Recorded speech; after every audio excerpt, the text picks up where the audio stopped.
Coffee with ನ್ಯೂಸ್ಗೆ ಸ್ವಾಗತ. ಈಗ ವಕ್ಫ್ ಮಸೂದೆ ಜಾರಿಯಾದ ಬೆನ್ನಲ್ಲೇ ಈಗ ಈಶಾನ್ಯ ರಾಜ್ಯಗಳಲ್ಲಿ ದೊಡ್ಡ ಹಿಂಸಾಚಾರವೇ ಭುಗಿಲೆದ್ದಿದೆ.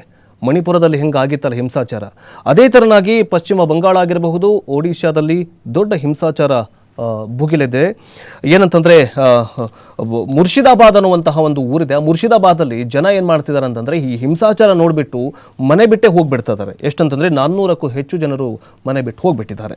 ಅದರ ಬಗ್ಗೆ ನೋಡ್ತಾ ಹೋಗೋದಾದರೆ ಕೋಲ್ಕತ್ತಾದಲ್ಲಿ ಏನಂತಂದರೆ ವಕ್ಫ್ ತಿದ್ದುಪಡಿ ಕಾಯ್ದೆ ವಿರೋಧಿಸಿ ಪಶ್ಚಿಮ ಬಂಗಾಳದ ಮುಸ್ಲಿಂ ಬಾಹುಳ್ಯದ ಮುರ್ಷಿದಾಬಾದ್ನಲ್ಲಿ ನಡೆದಂತಹ ಭಾರೀ ಹಿಂಸಾಚಾರದ ಪರಿಣಾಮ ನೂರಾರು ಸಂತ್ರಸ್ತ ಹಿಂದೂ ಕುಟುಂಬಗಳು ಪ್ರಾಣಭೀತಿಯಿಂದಾಗಿ ನೆರೆಯ ಮುಲ್ಡಾ ಜಿಲ್ಲೆಗೆ ಪಲಾಯನ ಮಾಡಲಾಗ್ತಾಗಿದೆ. ಅಂದರೆ ಜನ ಊರು ಬಿಟ್ಟು ಊರಿಗೆ ಹೋಗ್ತಾ ಇದ್ದಾರೆ.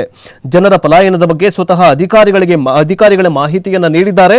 ಜೊತೆಗೆ ಈ ನಡುವೆ ನೆರೆಯ ಮಾಲ್ಡಾಗೆ ನದಿ ದಾಟಿಕೊಂಡು 400ಕ್ಕೂ ಹೆಚ್ಚು ಹಿಂದೂಗಳು ಜೀವಭೀತಿಯಿಂದ ಪಲಾಯನ ಮಾಡಿದ್ದಾರೆ.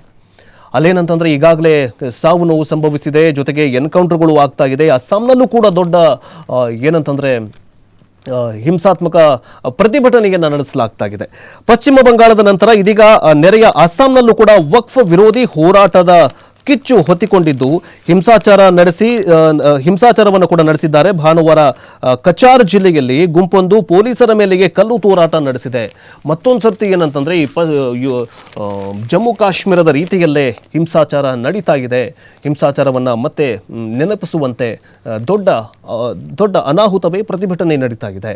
ಕೆಲವೊಂದೊಂದು ದೃಶ್ಯಗಳು ಈಗ ಏನಂತಂದ್ರೆ ಹೊರಬರ್ತಾ ಇದ್ದು, ಅಸ್ಸಾಂ ಆಗಿರಬಹುದು, ಪಶ್ಚಿಮ ಬಂಗಾಳದ ಕೋಲ್ಕತ್ತಾ, ಅಂದರೆ ಪಶ್ಚಿಮ ಬಂಗಾಳದಲ್ಲಿ ಈಗಾಗಲೇ ದಿಲ್ಲಿ ಸರ್ಕಾರ ಇದೆ. ಅವರು ಕೂಡ ಏನು ಮಾಡ್ತಾರಂತಂದ್ರೆ, ನಾವು ವಕ್ಫ್ ಮಸೂದೆ ತಿದ್ದುಪಡಿಯನ್ನು ನಾವು ಸರ್ಕಾರ ಅದನ್ನು ಒಪ್ಪಲ್ಲ, ಅದನ್ನು ನಾವು ಜಾರಿಗೆ ತರಲ್ಲ ಅನ್ನುವಂತಹ ಹಠಕ್ಕೆ ಬಿದ್ದಿದ್ದರಿಂದ ಈ ಒಂದು ಪ್ರತಿಭಟನೆ ದೊಡ್ಡ ಹಿಂಸಾತ್ಮಕ ರೂಪ ಪಡೆದುಕೊಂಡಿದೆ. ಅನೇಕ ಜನರು ಸಾವು ನೋವಾಗಿದೆ ಅನ್ನುವಂತಹ ವರದಿ ಆಗ್ತಾ ಇದೆ.